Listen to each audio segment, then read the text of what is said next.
Oh, it's way out here. Wow. That's one of our territories? Yeah, it is. And then your brother ended up going? My brother ended up being, yeah. Did you have other family members who went? Oh, yeah. Several of my cousins were also drafted. Do you remember any other historical times, like maybe the assassination of John F. Kennedy? Or? Oh, yeah. Well, I was, of course, older by then. But, yeah, the Kennedy assassination, let's see, where was I? I was in Ohio? Wherever Edison's place was when he invented the light bulb. Because we had been invited there by Illinois Power Company to learn lighting and new techniques and so on. And I remember we had our sessions, and we were all in the airport, and the airports are notoriously noisy. And they came out with the announcement that the president has been shot, and then the following announcement that he died. That was incredible, because the airport suddenly became 100% quiet. What a memory. Not a sound. Well, my wife, her parents had always been fans of Notre Dame University and used to go up to football games. And Marianne, we used to go up there too. And one year when she was in college, she spent a summer up there, an extra course in French. So when we decided to get married, can we get married at Notre Dame? And I said, that'd be great with me, and it was great with she and her family, so we did. And there's a little log chapel up there that was the first building ever built at the university when the two priests from France had come over to start it. And so we were married there, and as I tell people, we had a full church for our wedding, probably held 15 people. So, and those were family members? Those were family members, yeah. When you had said you had gone to grade school, so when did you start dating your wife? In high school. Well, I guess really, the first boy-girl parties were probably 8th grade, and I can remember stewing over that. Oh God, what do I do? And my sister says, why don't you ask Marianne Bedell? You've known her for years. And okay. So we went to that, and it was fine. But then in high school, became a little more interested, and so we dated on and off. It wasn't the only person I dated, and I wasn't the only man she dated. So that went on all the way and back and forth during college days, only when I was home. And then you ended up in the chapel, Then I ended up in the chapel, right, after a couple of years in the Army. Well, probably the only other job I had was working at Fellner's department store. I remember the very first job, of course, was filing things, alphabetically. That's pretty exciting. And Describe Fellner's store for people who don't know what it was like. Okay, Fellner's was a family-operated department store. So probably the major departments was women's wear. Another major one was what we referred to as piece goods, patterns and material that was sold by the yard, and people would pick a pattern for a dress or something for the husband. They would buy the material, they would take this home and sew it and make their own clothes. And then the other part of the thing was called women's ready-to-wear, which was, wow, you didn't have to sew it yourself. You could buy it off the shelf. So that was one department. There was a boys and men's department. They did not have shoes, but shirts, pants, ties, that kind of thing. Then there was on the second floor was draperies and floor covering materials, carpet, linoleum, tile. Okay, first of all, I was extremely fortunate in meeting a man by the name of Lyman Weisenstein. And I had never met the man. I had heard of him. I knew he and my father were friends. I'm sitting in California. I get a letter from this man who says, your dad says you were a graduate architect. I need one. Would you like to work for me? And I wrote back and said, what would I be doing? Next letter came back and said, if you don't want to work for me, just say so. So I wrote back and said, yes, I need a job, sure, I'll be glad to. Best thing that ever happened in my life, I was with him for 42 years. As employee, as associate, as partner, friend. It was great. So anyway, we formed a firm between the two of us, and then we grew. And things in Belleville that we did, well, St. Paul's Church was one of the first things I worked on, and then a lot of things for St. Paul's Home, including the building I live in. We did a lot of work for the Belleville National Bank, the First National Bank. We did other banks in little communities around Belleville. We did the office building for the News Democrat, which is, I think, a beautiful building.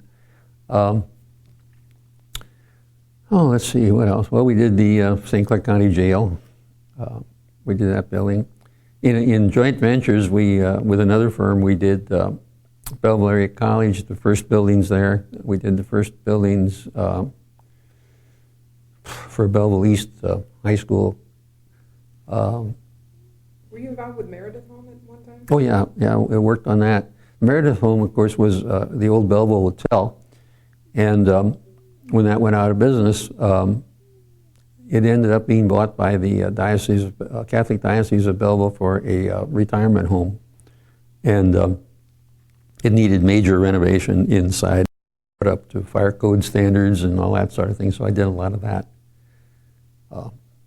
Did a lot of remodeling work. Were you involved in the library renovation? Yeah, well, the addition, I was, yeah.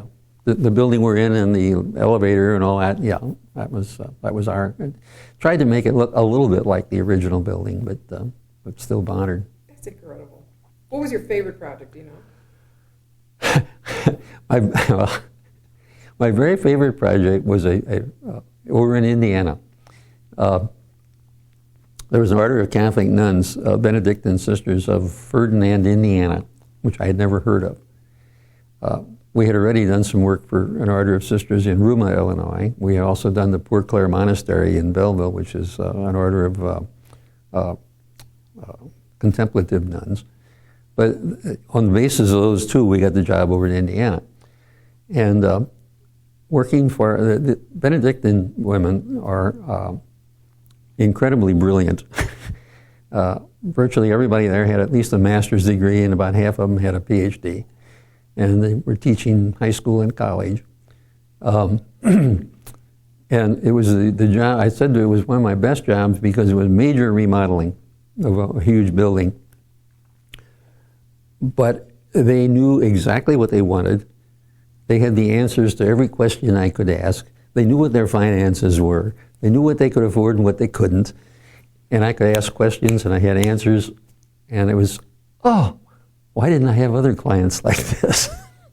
You sound like you had a very busy career. It was wonderful. I have no regrets about it at all. Oh, the first car. Well, I didn't have a car until Marianne and I were married.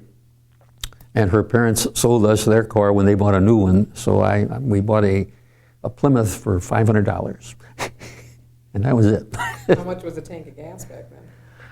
I don't remember, but I can tell you that the lowest price I ever paid for gas was, in that era, 12.9 cents a gallon.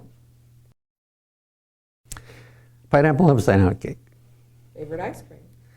Chocolate chip. Favorite book? Hard to say. I got so many. I was with a book club for about 20-some years. There was 4 couples. And we probably read well over 100, 120 books. Picking my favorite is I really don't think I could do it. You have a favorite song? Probably Stardust. Favorite movie? Again, hard to say, but a couple of old ones probably. Gone with the Wind, one of the biggies.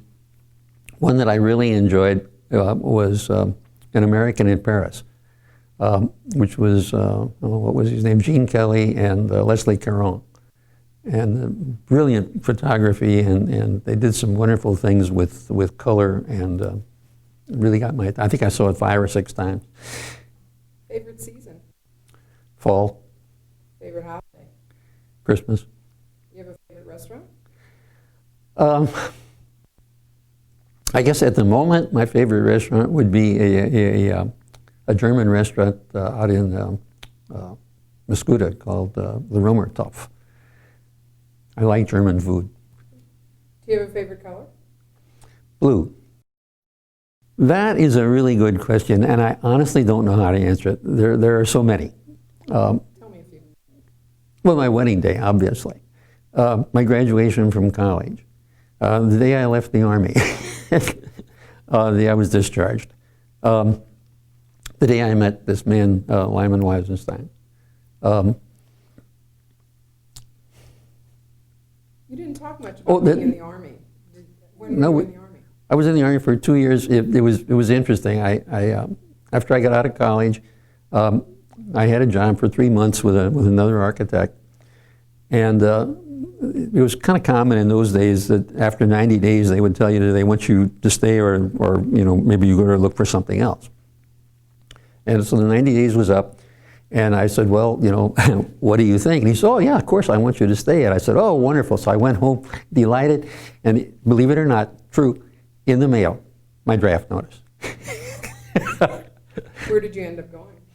Well, I ended up in basic training in Arkansas, Camp Chaffee, Arkansas, and then I became a clerk typist there, and then I became a stenographer. I learned 2 years of Greg shorthand in 16 weeks at Fort Ben Harrison in Indianapolis. And then I was sent to the Presidio of San Francisco, thank God.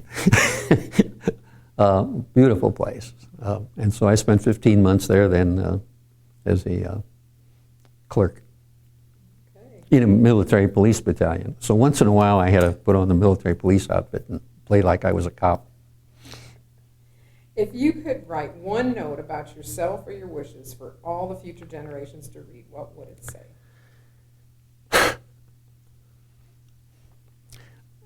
I guess I would probably say I have been extremely fortunate all my life. My wish for you is that you could have a life like that, where things fell into place for no known reason, but you were really lucky. And I hope you will be. I got with Mr. Weisenstein, and I was there for about 2 weeks, and he said, oh, by the way, Gene, he said, next week you're going to be the program at Rotary Club. And I said, I don't do that. I don't give public talks. And he said, would you like to continue working here? I said, well, that's the criteria? He said, yeah. Goodness. And so he pulled me out of my... I just happened to think you brought that booklet. Would you want to talk about that briefly? If you want. Can you bring he's got you're still rolling? Good. Oh my. Uh-oh. Just kind of maybe just talk about this briefly. Okay, well, both my wife and I, and she is deceased. She passed away in December of 14. But she and I both got interested in genealogy. And so we started digging into what we could find out about our families. And for a couple of strange reasons, there were some Fellner relatives that are both relatives of hers and mine from 2 different directions. And they had been interested in it. So they did a lot of research on the Fellner family. And when Marianne and I were in Germany, looking up some of the places we knew our families were from, we got some substantial help from somebody about the Hausmann family. So I decided to put together a book of information tracing back the family line of both the Hausmanns and the Fellners, and Marianne started work on hers, which was Bedell's and Millman's. And I decided, well, even though I have no children, nieces and nephews might be interested in the background, who's who, where do we come from, and what do we know about them. And so I put together a whole booklet of information about the background of all these people and who their children were and their grandchildren and so on. And then I found a bunch of old pictures that I was able to put together and put a lot of things here in the back of the book of grandparents, great-grandparents that I had, things about, well, I've got the wedding pictures of both my grandparents, both sets of grandparents and myself, my parents, and I think also of my sister and brother's weddings and mine, yeah. So I put this whole thing together, and in today's world, you don't expect your nieces and nephews to get very excited if you send them a book like this for Christmas, along with a check. But I was amazed because every one of them, all 8, sent me a handwritten thank you note. And they said this was really something they were looking forward to.